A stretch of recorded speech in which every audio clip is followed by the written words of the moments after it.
Bonjour à tous, bienvenue dans ce nouveau Colhebdo. Nous sommes mardi 18 mars et nous allons parler de ce qui s'est passé dans le portefeuille la semaine dernière, donc la semaine du 10 au 14 mars. C'était l'objet de la newsletter numéro 37 que vous avez reçue dans votre mailbox le week-end dernier. Alors c'est parti, on va directement faire un point sur le revenu attendu du portefeuille après 20 ans. Et ce revenu se monte à 4 174 $ de revenus mensuels net après 20 ans. Donc, on est sensiblement au-dessus de notre objectif de 4 000 $. Je vous rappelle les principales données pour ce portefeuille. Investissement de départ, 100 000 $. Versement annuel complémentaire, 2 400 $ par an. Les dividendes sont réinvestis pendant 20 ans, ce qui veut dire qu'on va les consommer à partir de l'année 21. Le taux d'imposition des dividendes est de 15%, et l'objectif, donc, qui est vraiment notre boussole, notre phare, qui guide notre navigation et qui guidera notre navigation sur la totalité de l'horizon d'investissement. L'objectif est donc d'atteindre un revenu mensuel net d'au moins 4 000 $ après impôt par mois, après 20 ans. Donc, en année 21. Si vous commencez l'investissement aujourd'hui en 2025, donc ça sera en 2046. Donc voilà, il s'agit bien d'un objectif exprimé en termes de revenus et pas en termes de capital. L'objectif ici n'est pas de faire croître le capital. Le capital va croître, mais ça va être un effet secondaire de notre stratégie qui est de nous focaliser sur la croissance d'un revenu. Si vous voulez, c'est comme si vous êtes salarié, vous avez un travail pour lequel vous recevez un salaire, vous êtes indépendant, vous êtes chef d'entreprise, vous recevez un revenu d'activité. Ici, l'idée, c'est que votre argent, votre épargne, votre capital vous verse un salaire. En l'occurrence, ça s'appelle une rente. Donc, ce qu'on veut, c'est, avec ce portefeuille, se distribuer à partir de l'année 21, dans 20 ans, après 20 ans, une rente mensuelle nette d'au moins 4 000 $. Ça, c'est ce qu'on veut en année 21. Il est bien évident que au fil du temps, plus les années vont passer, plus cette rente va continuer à augmenter. Parce que cette rente, c'est celle que vous voyez sur ce graphique avec les histogrammes en bleu. Donc, vous voyez qu'à aujourd'hui, ce portefeuille, dans un an, ou on va dire sur les 12 prochains mois, ce portefeuille va nous générer 491 $ de rente mensuelle après impôt. Dans 2 ans, 550, etc. Ça monte au fil du temps. Donc, l'idée, c'est que l'horizon d'investissement de ce portefeuille, c'est 20 ans. Mais si pour vous, parce que vous êtes plus jeune que moi et donc vous avez un horizon d'investissement plus long, ce qui est mieux, bah, vous sortez pas dans 20 ans, mais dans 25 ans, bah, vous pouvez attendre pratiquement 7 000 $ net mensuels. Si vous sortez dans 30 ans, 11 000, etc., etc. Donc en fait, c'est pas quelque chose, c'est pas un produit financier qui a été préfabriqué et qui s'arrête quand vous avez un certain âge ou quand vous partez à la retraite ou quand vous décédez. On investit dans un portefeuille de sociétés qui distribuent des dividendes depuis longtemps et qui vont continuer à les distribuer, si possible de façon croissante, lorsque vous aurez atteint un certain âge, lorsque vous partirez à la retraite et même lorsque vous serez décédé. Donc, c'est vraiment une rente qui est plus que viagère, dans le sens où, puisque vous faites ça sur un compte titre, c'est un avantage, par exemple, par rapport à un plan d'épargne en action, qui doit être liquidé à votre décès, qui ne peut pas être transmis tel quel. Le compte épargne, le compte titre peut être transmis tel quel. Donc, que vous fassiez une donation de votre vivant ou à votre mort, le compte titre, il est transmis tel quel. Donc, c'est une grosse différence par rapport au PEA, par exemple, parce que le PEA, si vous avez 100 000 € sur votre PEA, on vend le PEA, on prend les 100 000 et on les donne à vos ayants droit. Donc, ils se retrouvent avec 100 000 € mais ils se retrouvent avec de l'argent qui dort, qui ne travaille plus. Avec le compte titre, en admettant que la valeur dessus soit 100 000, ce qu'on transmet, c'est le compte titre. Et donc, si vous avez 100 000 investis dans ce type de stratégie, ce que vous transmettez, ce n'est pas 100 000 euros. Ce que vous transmettez, c'est une machine à fabriquer du cash qui vaut, valeur de marché, 100 000 euros, mais qui distribue, par exemple, dans 20 ans, 4 000, pratiquement 200 dollars par mois. Donc, comme vous le voyez, ce n'est pas du tout la même chose. Si on raisonne en termes de taux de rendement et pas en termes de rente monétaire, ces 4 174 dollars qu'on vient de voir par mois après 20 ans sont l'équivalent d'un taux de rendement de 34%, ce qui veut dire que après 20 ans, en année 21, donc si on commence aujourd'hui en 2046, le flux de dividendes que vous allez recevoir au titre de cette seule année 2046 va représenter plus d'un tiers, 34% pour l'exactitude, plus d'un tiers de l'ensemble de l'argent que vous avez mis dans ce portefeuille depuis le lancement, donc depuis 20 ans. L'ensemble de l'argent, c'est quoi? C'est les 100 000 dollars de départ, plus la somme des 2 400 dollars de versement annuel pendant 20 ans. Donc au total, vous avez mis, alors à différents horizons temporels, mais au total, vous avez mis 148 000 dollars et vous allez récupérer au titre de la seule année 21 plus d'un tiers de cette somme-là, au titre d'une seule année. Donc, quand on cherche à comparer des solutions d'investissement, souvent on parle effectivement du taux de rendement parce que c'est très intéressant. Ce qui est intéressant, c'est pas tant de regarder le taux de rendement de départ, même si je crois qu'avec, donc là on est à 6% net, on est un petit peu moins de 7% brut, c'est un taux de rendement qui est quand même plutôt attractif. Mais ce qui est intéressant surtout, c'est de voir l'évolution au cours du temps. Donc 6, 7, 8, et puis après, petit à petit, alors évidemment, après, là, on passe de chaque barre supplémentaire, c'est 5 ans qui passent, mais 8, 13, 22, 34. Si vous sortez, par exemple, au bout de 25 ans et pas au bout de 20, le flux de revenus que vous touchez au titre de l'année 26 représente plus de la moitié de tout ce que vous avez mis.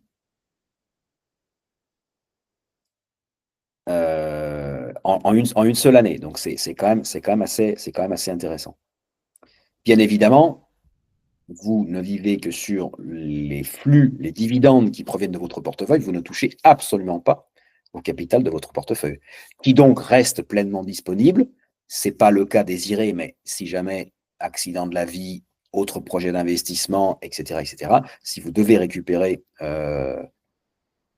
votre argent, d'abord, vous investissez en bourse sur des grosses valeurs extrêmement liquides, donc c'est un investissement qui reste liquide et donc liquidable à tout moment. Gros avantage des actions. Et donc, en plus, donc vous avez un capital qui va s'apprécier en valeur au fil du temps, puisque sur le long terme, la qualité paye toujours en bourse. Et pour nous assurer d'avoir une telle visibilité sur notre flux de dividendes à long terme, on a besoin d'investir sur des valeurs de qualité. Alors, venons-en maintenant aux commentaires hebdo. Donc, la bonne nouvelle, c'est que le revenu mensuel net attendu du portefeuille après 20 ans a augmenté de 26 dollars cette semaine, la semaine dernière par rapport à la précédente. Donc, on est à 4 174 contre 4 148 la semaine d'avant. Donc, avec une augmentation qui est à peu près, à parts égales, c'est vraiment des hausses assez faibles, entre l'augmentation du taux de rendement du portefeuille qui passe de 6,78 à 6,80 et une légère accélération de la croissance attendue des dividendes qui passe de 4,31, taux de croissance annuelle attendue à 4,32. Alors, en termes d'annonces, on a eu une seule annonce cette semaine. Donc, évidemment, le nombre d'annonces baisse puisque la saison des earnings est finie. Donc, on en a terminé avec la publication des résultats du quatrième trimestre 2024 par les sociétés. On a eu une seule annonce, par contre, une bonne annonce, puisqu'on a un dividende qui est en hausse par rapport au trimestre précédent et également en rythme annuel. En l'occurrence, c'est la société Anali. Alors, je vous la montre ici, voilà. Donc, vous avez donc les deux flèches vertes qui montent, ce qui veut dire que l'annonce de dividende montre un montant en valeur absolue qui augmente, mais et également le taux de progression annuelle qui augmente. Donc, Anali, c'est une valeur qui, vous le voyez, avait un dividende trimestriel de 65 centimes de dollars depuis pas mal de temps, depuis avril 2023. Et donc, après 4, 5, 6, 7, 8, après 2 ans de stagnation, on a une annonce. Donc, le prochain dividende qui sera payé en avril va être de 70 centimes de dollars.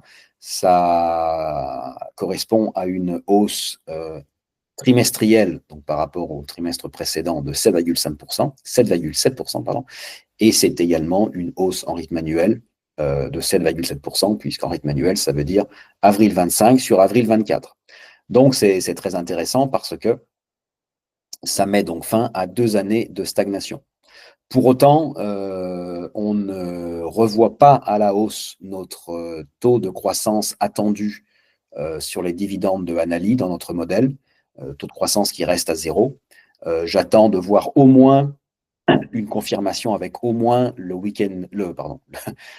trimestre successif, donc ça sera au mois de juillet, qui annonce de nouveau une hausse. Ça dépendra en grande partie de l'évolution des taux d'intérêt pour le business de Anali. Voilà, donc c'est une bonne nouvelle. En l'occurrence, pour Anali, ça fait augmenter le revenu net mensuel de Anali de 55 dollars, donc cette simple hausse de 5 centimes, à 284 dollars. Donc voilà pour la bonne nouvelle.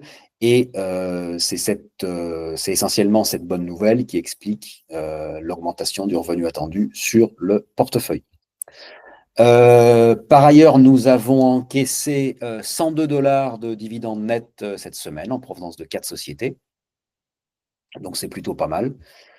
Je crois que le lien fonctionne, voilà, donc ce sont les 4 sociétés ici en vert, donc 26 dollars en provenance de ADM, 32 en provenance de Chevron, 20 en provenance de Hershey et 25 en provenance de Robert Half International. Donc vous le voyez, 102 dollars, auxquels s'ajoutent les 52 qui sont devenus maintenant 53 dollars de liquidité qui rentrent chaque semaine en portefeuille. Donc on a 155 dollars au total.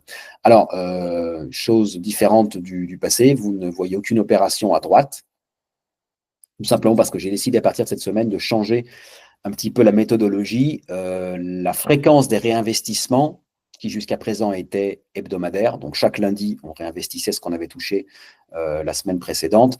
Maintenant, on va passer une fréquence mensuelle.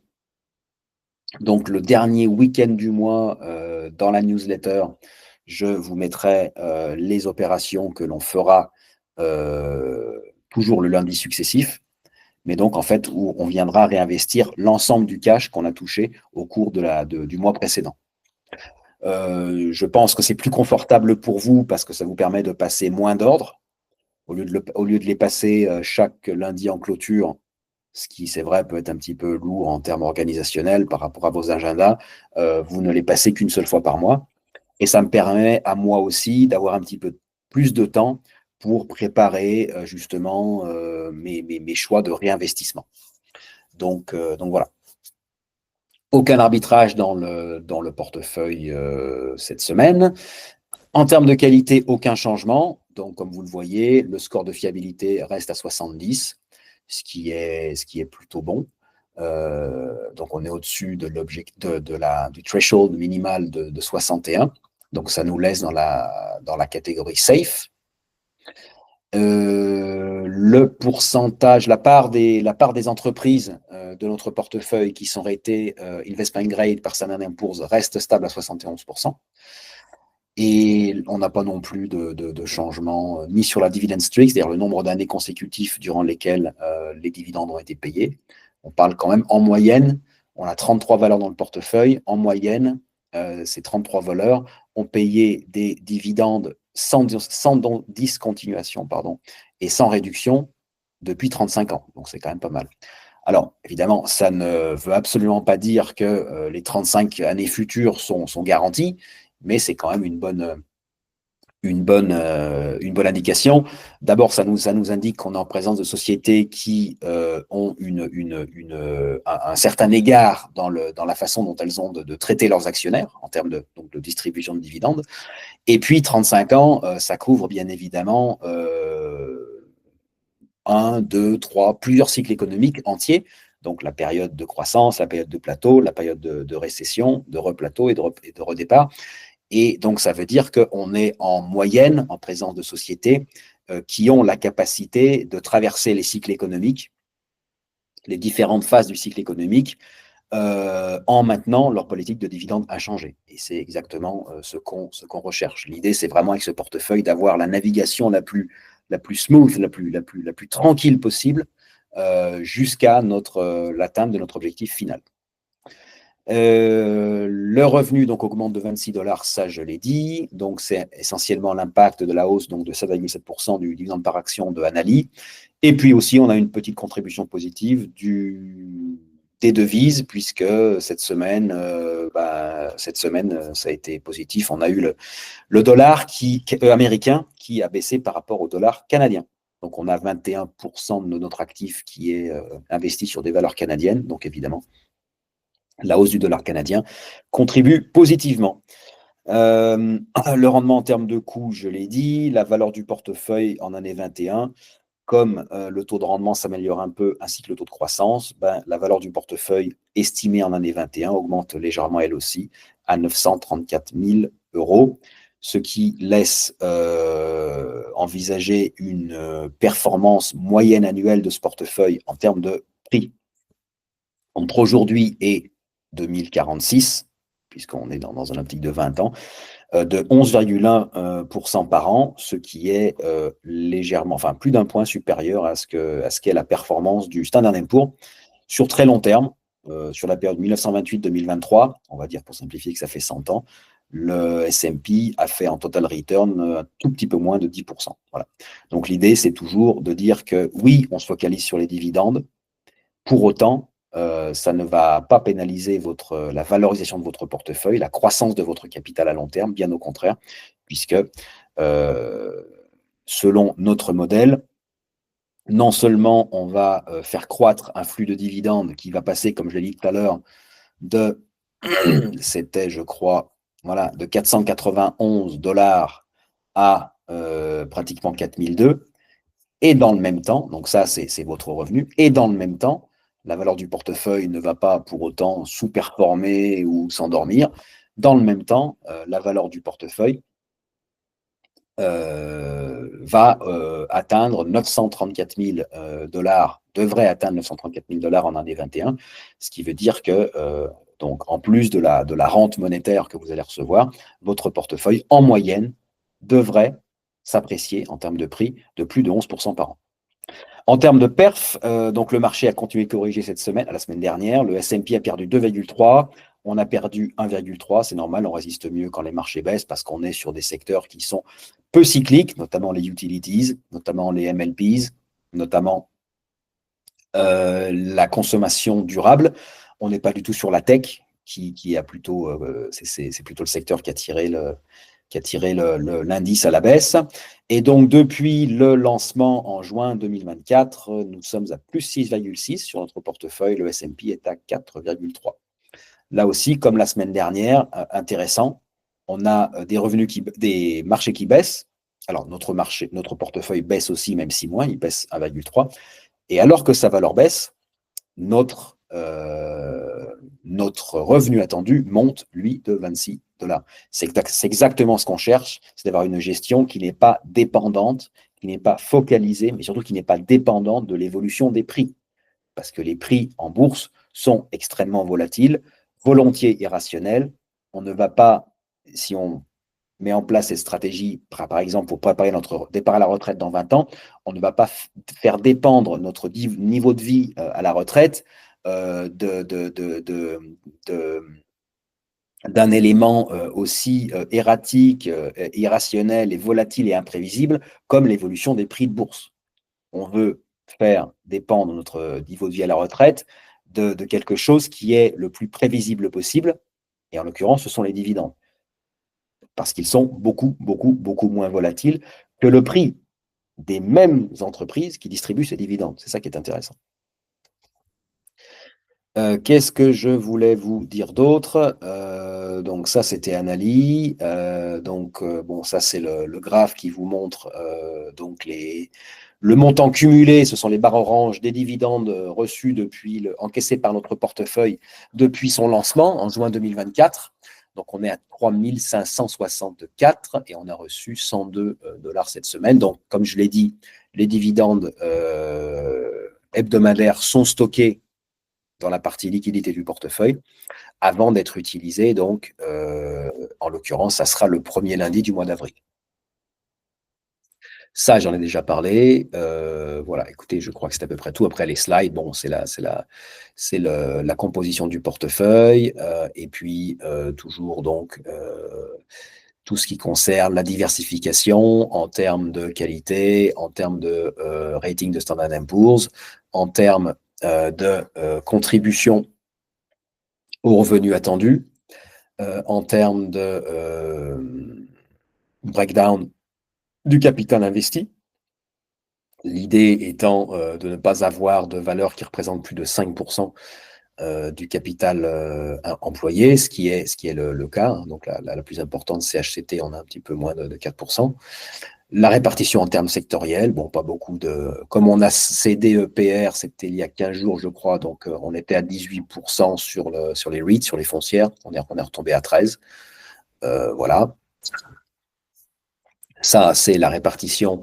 On a vendu pas mal de preferred shares sur les mois passés parce qu'on en avait une bonne partie qui était à taux variable. Et avec la baisse des taux de la Fed et surtout de la Bank of Canada, on avait des dividendes qui étaient irrémédiablement en baisse, ce qui évidemment pas ce que l'on recherche. Et ça, c'est la répartition par devise, comme je vous disais. Donc, on a 21% d'exposition sur le dollar canadien. Le reste, c'est du dollar américain.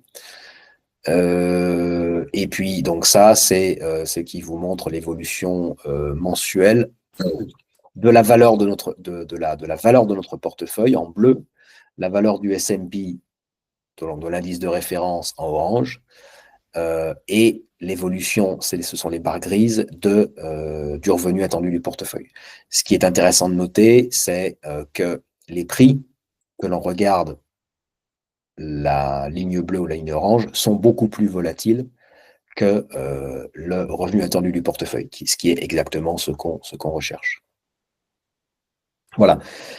Qu'est-ce que je voulais vous dire? En fait, cette stratégie, elle est destinée à n'importe quel particulier qui souhaite se constituer un revenu complémentaire, souhaite se constituer une rente, à n'importe quel horizon de temps.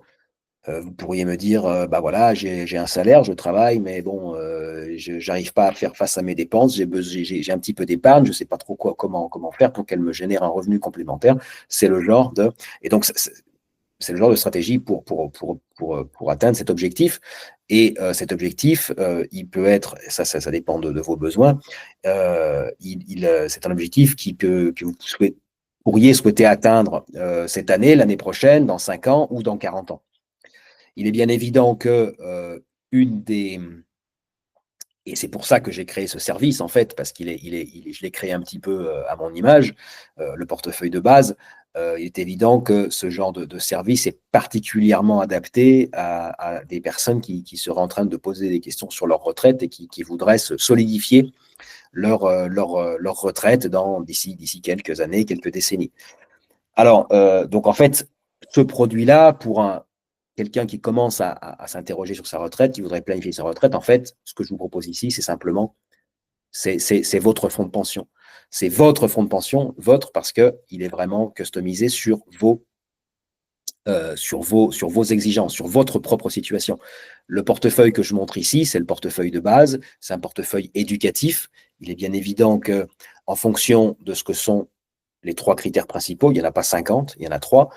Votre capacité d'investissement de départ, premier critère. Deuxième critère, votre horizon temporel. Troisième critère, le niveau de rente que vous souhaitez à la sortie.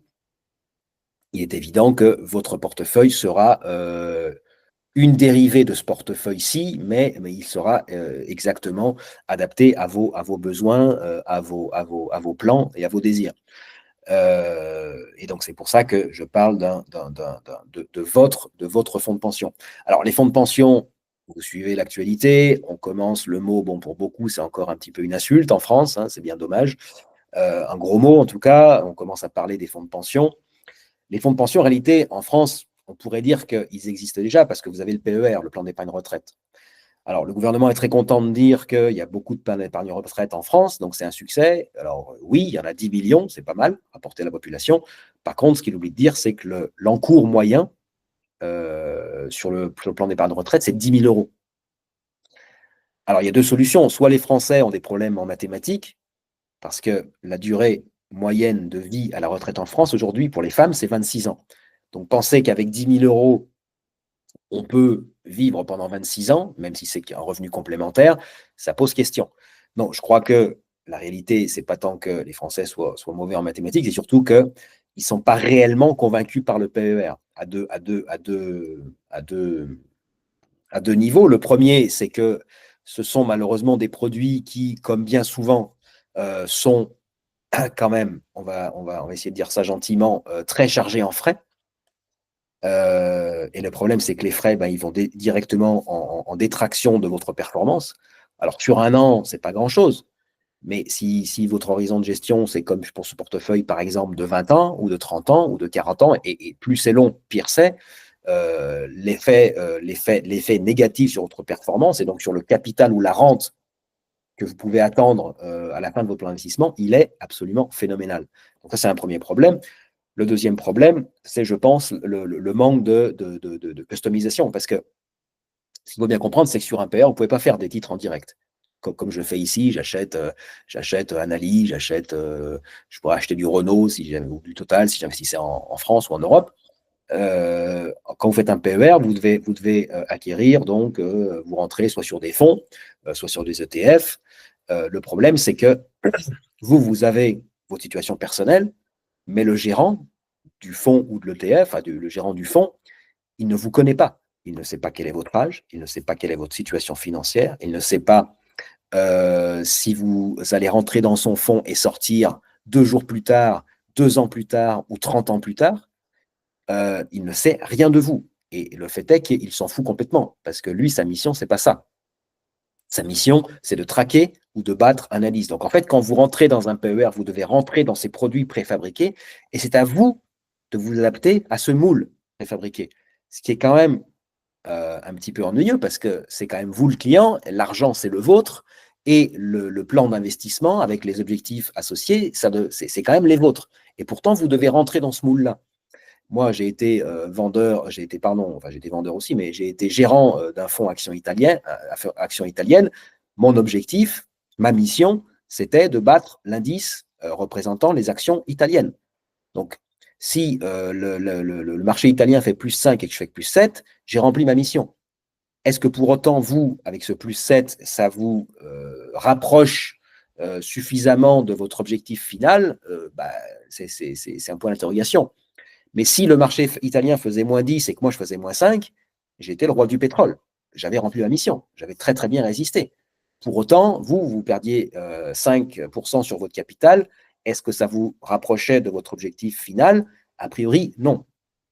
Donc, l'idée avec ce portefeuille, c'est vraiment de faire quelque chose sur mesure et dont le succès ou l'échec n'est pas lié à l'évolution de sa valeur en prix, mais lié à sa capacité ou non à atteindre l'objectif de revenu, l'objectif de rente que vous avez fixé en fonction de vos envies, de vos projets, etc., etc.